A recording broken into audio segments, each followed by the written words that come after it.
Alright, I had somebody request to do a video on how to care for hatchlings and juveniles.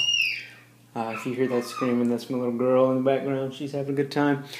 And so I decided to do that. So what I've got here is I've got all the materials that you will need to properly keep a hatchling or a young Rhacodactylid gecko.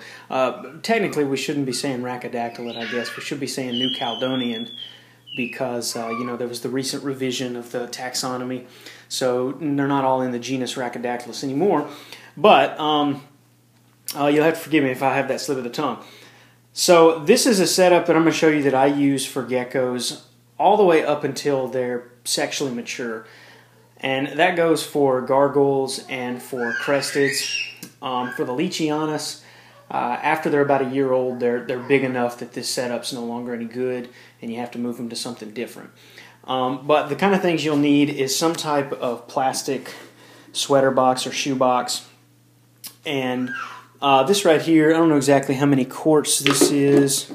We could probably look and it would tell us. This is a 6 quart. So six quart is pretty good size. And the other materials that I've got is I use a paper towel substrate, and that's just because it's easy to clean and it's easy to keep sterile. And then some type of fake plant. Now, I don't buy my plants at Petco or PetSmart or some pet supplier. I go to Hobby Lobby or Michael's or some type of craft store and buy them, and you just have to make sure you wash them really well, because a lot of times they'll have some type of chemical on them to give them a floral smell or some type of scent. So you just need to wash them really good, and it's just cheaper to do it that way. A spray bottle. One thing I can't stress enough is having things handy. You know, with my adult setup, I leave my spray bottle, boom, right there, because if something is not right where you can grab it and use it right then, you're less likely to use it. All the materials that I use to clean and maintain my animals, my hatchlings and adults, I leave them right where they are, where the animals are, and that way it's convenient. And then as far as feeding and water dishes, I just use little Gatorade tops because they're disposable, but you can also throw these guys in the dishwasher and they get clean. And then just a little deli cup. This is what I feed live feeders out of, like crickets and roaches and things like that. So the basic setup is pretty simple. What I do is I take my paper towel, and I just use one paper towel, and just have it in the bottom of the container. And you always want to make sure you wet it for a couple of reasons. One, it kind of keeps it down a little bit better, and the other is you want to maintain the humidity inside the enclosure. So you can just spray it a couple of times. Now, one thing that I cannot stress enough is the importance of putting holes in your sweater box, and I haven't done that with this one just yet. But here's an example of one that already has a gecko in it, and you can see I've got holes up at the top. And here is another example of one that already has a gecko in it, and you can see I've got a double layer of holes at the top.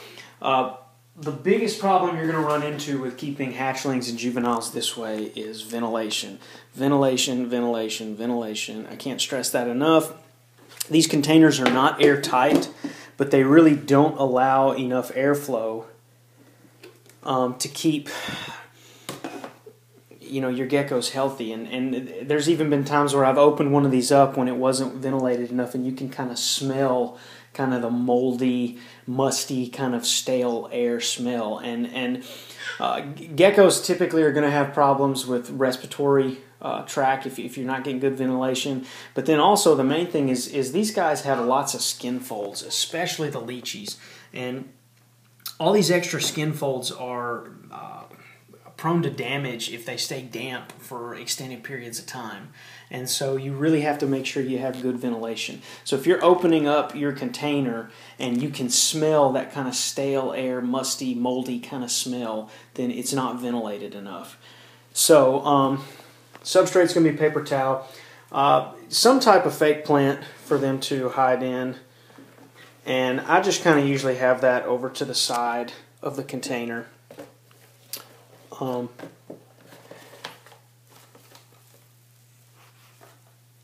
And then as far as the feeding dish and water dish, I keep them on the opposite side of the container. So what I would typically do is fill this up with water and leave it in there, and then this I would fill with the Crested Gecko diet and put it in there. And then if I'm going to be feeding live feeders, the best way to do that is to dish feed. And there's lots of reasons for that. In this particular setup, if you just throw a bunch of roaches and stuff in there, they're going to crawl underneath the substrate there, underneath the napkin, and they're basically going to be useless. The animals aren't going to be able to get to them to eat them. So I will typically put in a dish like this and put the animals in this dish. Now, you know, some of the crickets may be able to hop out if you're using roaches or something like that. You know, you're not going to have that problem. But small crickets are not going to be able to jump out of that. And one thing that I would do when I've got juveniles in this setup and I'm using larger crickets is when I used to feed crickets, I would actually break the legs of the crickets and throw them in there, and that way they can't hop out. But dish feeding is if you're feeding live feeders, I think it's a requirement. You're going to get so much more growth to your animals if you do it that way. So this is just really the basic setup, and the only thing here is minus the holes being drilled in the side. And this is good for hatchlings, juveniles. You know, I keep my cresteds and gargoyles like this all the way to the point where they're pretty much sexually mature. Leechies I keep in here for probably a year, year and a half, depends on their growth. Once they get to be about, you know, 60, 70 grams, I make some alterations. So here's an example of an enclosure that's actually being occupied right now. And notice it's the same setup. I've actually got a few more plants in there, and I don't have a feeding dish because I'm not doing live feeders. But you can see I've got the water dish there. And then I don't have a food dish in there at the moment just because I'm not feeding this gecko at the moment. But one thing you'll notice is all of the moisture that's collecting on the sides. And that may be an indication that this particular setup is not ventilated enough, so I may go back and drill another layer of holes. So anyways, that's it. If you've got any questions.